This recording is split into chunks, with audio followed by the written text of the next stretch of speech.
you hate the thought of working past 55 or 60? Do you hate not being able to live the life you deserve today?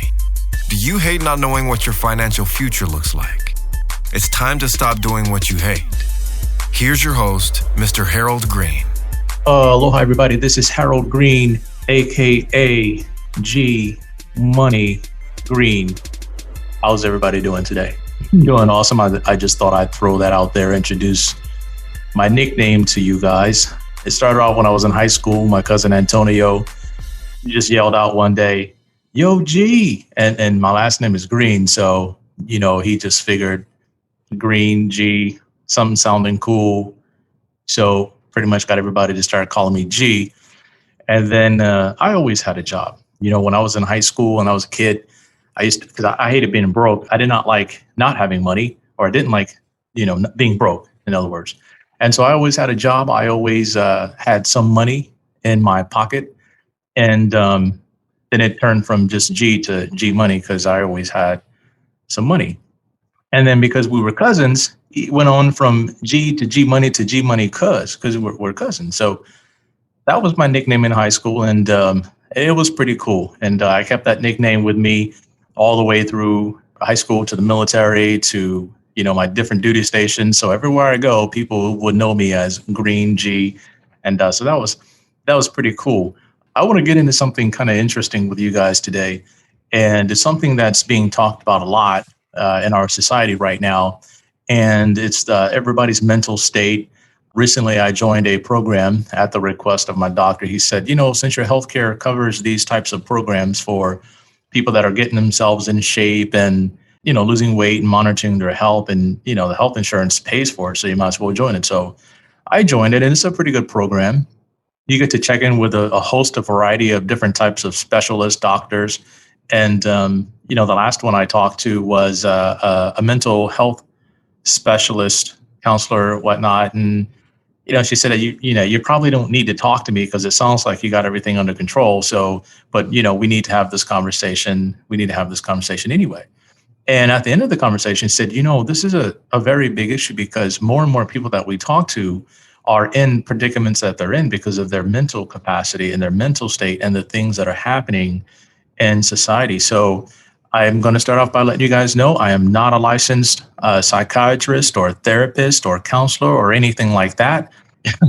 Funny thing is a lot of people come in to talk to me about stuff like that along with their money. So, I don't want to just be one of those advisors that manages your money, takes your money, and not look at the holistic overall picture, because a lot of times it is that mental situation that will destroy a financial plan every single time. So are you guys ready? You guys ready for this? 1, 2, 3, let's get it. I want to talk to you guys about currency. And there's different types of currency. There's emotional currency. There's physical currency. There's, of course, monetary currency. There's family and friends currency. And then there's spiritual currency. And the first one I want to start off with is emotional currency. This is a big one. And these are things that I'm going to encourage you that if you are having challenges in this area, please do seek out a mental health care specialist. Sometimes it can be good just to get things off your chest in a confidential manner where you don't have to worry about, am I being recorded? Is someone going to share this information with anybody else? It's things that you can kind of get off your chest, because you don't get the stuff off your mind, it's just going to start eating at you and eating at you and eating at you. So emotional currency. And I'm going to ask you a question. If you're sitting down right now, that's great. Take out a pen and pad. If you're driving, that's fine. Start to take mental notes. And I'm going to ask you this question first. How do you feel like right now? How do you feel like right now? I'm cool. A little nervous. Got a little nerves going. I was on the way to work this morning, and people were driving stupid. And this one car in front of me was driving really stupid. And I was like, okay, why are they driving stupid? Speeding up, slowing down, and so I tried to get around them. And so, I kind of gunned it a little bit and got around them. And then I got in front of them. And then I looked back in my rear view, and there was a cop right behind this guy. So all of these cars kind of blocked this cop in, so he couldn't go anywhere. So I guess he was getting frustrated. And all of a sudden he guns it, and he comes right behind me. And, on my car, I have this rear wing spoiler. And what happens is you can manually raise the spoiler. And then normally the spoiler only comes up when you're going over 60 miles an hour. So I guess somehow the cop thought that I was going over 60 miles an hour when I wasn't. But so he just kind of tailed me all the way to the freeway. And so once I got to like the freeway, because I'm on like a regular, street, and then I get to the freeway, I just gun it and get to like the top, the speed. And then the once you actually hit 60, there's a different level that the spoiler goes to. And then it went to that different level. And then, I'm on the freeway and he's like tailgate me. And I'm like, okay, am I going to have to like pull the Black Lives Matter sign out my window or something? And so, there's an exit that you get off the freeway. And he like tailed me all the way like in the left lane. And so we got to that exit. And then he just dove across like 4 lanes and got off the freeway. And I'm like, okay, that was kind of crazy. It's Saturday morning, like 6:30. Like, why y'all got to be acting crazy like that? So, that got me a little frustrated. So I actually just got off the freeway onto a regular street so that I could just like calm myself down and just drive to work on a different route, just so I could like calm myself down. So, but overall, I'm feeling pretty good. I'm also a little jacked because I figured out the setup of my irons and my drivers, when I went to the driving range. And the reason why I'm saying that is because the emotional currency I got that was deposited into my emotion bank was phenomenal, because it gave me confidence, right? Now, when I go to the range or when I get on the course, I got this thing figured out. So how do you feel right now? And then what are you doing to add to your emotional currency? Because, hey, you spend emotional currency every single day on all kinds of stuff, right? I did a show titled Garbage In, Garbage Out. You can get frustrated by the dumb stuff that people do around you and then spend emotional currency like dealing with that over and over, rolling it over in your mind. That's a form of meditation. So please be aware that when you start to roll something over in your mind over and over again, you keep thinking about it, you are burning emotional currency. And that's how people face burnout. They've spent all their currency. They got like nothing left. And then that leads to all different forms of depression. So what are you redepositing into your emotional currency bank? Think about that. All right. Now, the next thing I want to talk about is physical currency, which is good health. And I had suffered some health challenges recently, not too long ago, because I was burning myself out. I was spending my physical health to get material wealth. I was spending my physical health to get material wealth. And I was telling the lady I was talking to, the mental specialist, the health therapist, whatnot, I'm on the comeback, right? I'm losing weight, feeling great. That's an affirmation that I say to myself. I'm losing weight and I'm feeling great. And I'm on the comeback. I've lost weight. I'm doing good. And I said, but what got me here was I was spending my physical health to get material wealth. And that's another thing you're going to have to think about. What are you doing to add great health to your physical currency? Because you're going to need that in order to make money. You're going to need that in order to be successful, right? Are you eating right? All of these things taken together will allow you to increase and go further and further and further and further. And that's very, very important. Plus, when you get older, you want to be able to enjoy the wealth that you made. You want to be able to enjoy your grandkids. You want to be able to enjoy traveling and going to all these different places versus sitting there with like 30, 40, $50 million. And now you all jacked up, right?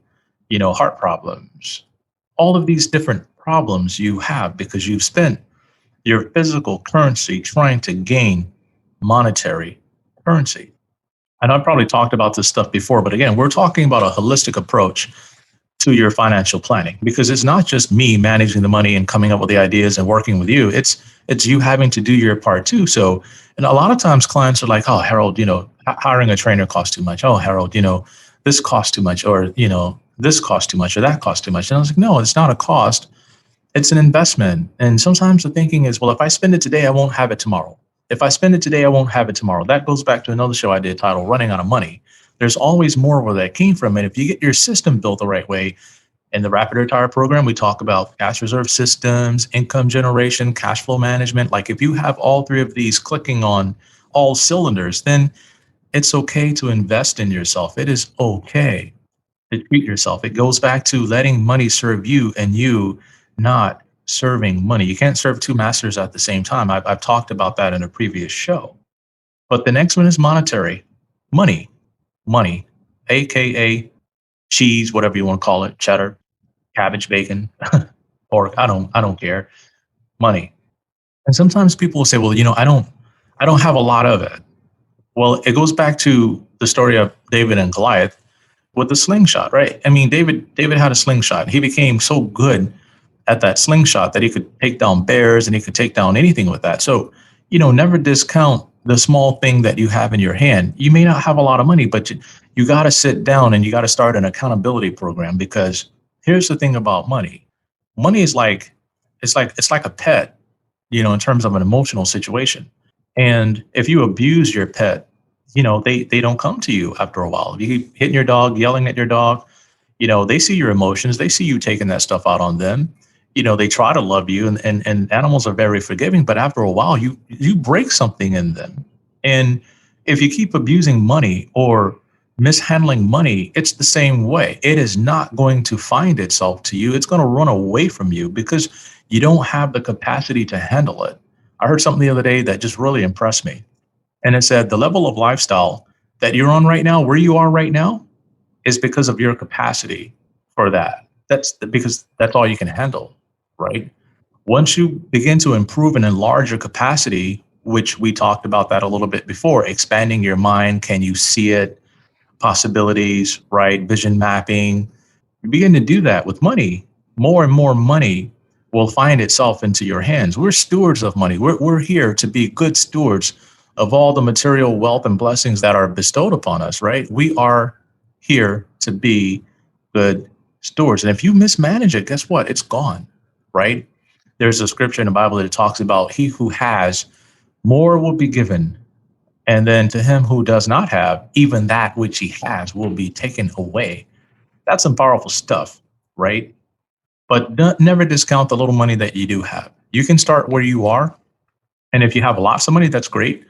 I'm glad you're listening to me on this show, and hopefully you are a client already. And, that's even better. But if you're not, get in contact with me and we can talk about that later. Here's the next type of currency: family and friends currency. Family and friends are either adding to your emotional currency or they're spending your emotional currency. Family and friends, they're either adding to your emotional currency or they're spending your emotional currency. Like, family comes over and it's exciting, right?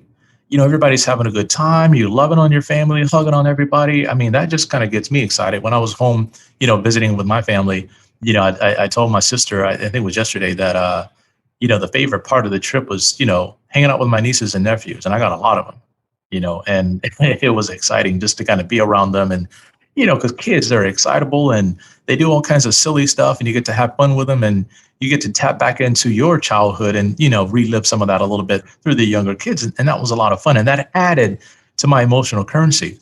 At the same time, when you have you spend time with friends, it's the same thing. They're adding to your emotional currency, or they're spending it, right? You got these negative friends and all they do is gossip about other people. You guys know what I'm talking about. I don't need to get into that too much. These people are spending your emotional currency. Drama, right? Hanging around people that always got drama going on. That's spending your emotional currency. And you want, like, why do I feel so down? And I talked about this before. So you got to be careful with that. Make sure you are also adding to your family's emotional currency. Make sure you're not taking drama, and causing problems either, because then this stuff spills over into different areas. The next thing you know, it's going to affect your money, because I'm going to put something out there to you right now. Right mind, right money. Okay. I'm going to say that again. Right mind, right money. Wrong mind equals wrong money. So we got to get this mind right. All right. The last one I'm going to talk to you about is very near and dear to me, and it's spiritual currency. And you guys all know by now, if you've listened to my shows enough, you'll know my spiritual leanings. You know how I feel. You know what I believe, right? I've talked about my belief system, AKA also known as your operating system, right? Because you have to understand, like, how are you programming your mind? What's being put in not only what it's being programmed into your mind, who's programming it, into you. You can have a positive operating system, or you can have like negative stuff, garbage in, garbage out in your operating system. What is your spiritual condition? And everybody says, some people will say, I don't believe in that spiritual stuff. It's not about whether you believe in it or not. It's not even about that. It exists. It exists, right? We are made up of three parts: mind, spirit, our soul, spirit, and body. Your soul is your mind, your will, and your emotions. And then you have your spirit, and then you have your physical body. You can put things into your physical body, okay? You can put things into your soul, which is your mind. I talked about what are you feeding your mind, and I also talked about your spirit, like what are you feeding yourself spiritually? What are you believing in, right? Do you believe that you can accomplish great things, or do you believe that somehow you were just born into this world and then you're going to die and then that's it? Like, what is your spiritual system? If you don't have one, I encourage you to seek out a good one, right? I'm not going to tell you what to believe. Now, if you ask me, right, call me personally and say, Harold, what do you think? I'll tell you, and I'll tell you why, right? But I'm not going to force anything on anybody, because God never forces himself on anyone. Man has freedom of choice. God says, I wish that you would choose life. I set before you life and death, and I'm going to suggest to you choose life, right? What are you programming into your mind? And then your spiritual currency grows that way, okay? Because you're going to need this stuff. And I'm going to tell you, when you feed yourself the right things spiritually, you'll begin to go to a different level in life. And it's not necessarily just for you, but it's for other people too. So all of these things tie into currency, emotional currency. How do you feel right now, right? How do you feel every day? Do you have any great things going on that are feeding your emotional currency bank, your physical currency? Are you eating well? Are you sleeping well? Monetary currency, right? Are you handling your money the right way? Family and friends currency, spiritual currency. So these are all the things I want you to think about. Not just, hey, Harold, let's build a great financial plan, but any of these areas can ruin your financial plan. So that's something I wanted to put out to you guys today. And I want to thank you for letting me rant and rave at you a little bit. And thank you for letting me introduce my nickname to you, AKA G Money Cuz. Just having a little fun with that. And until next time, everybody, 1, 2, 3, let's get it. This is thepodcastfactory.com.